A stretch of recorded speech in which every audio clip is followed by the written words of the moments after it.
কালি যে তোমাক মই মুখস্থ কৰিব দিছিলোঁ ABCD মুখস্থ কৰিলা মোৰ ফালে চোৱা A for apple, B for ball, C for duck, D for কি কৰি আছা মোৰ ফালে চোৱা নকৰিবা এইবিলাক A few moments later. এফালে নকৰিবা বুলে চোৱা এফালে নকৰিবা বুলে চোৱা What is your name?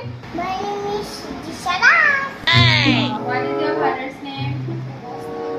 তুমি এইবিলাক কৈ নাথাকিবাচোন মোৰ ফালে নোচোৱা কিয় এফালে চোৱা নকৰিবা এইবিলাক নকৰিবা বুলি কৈছো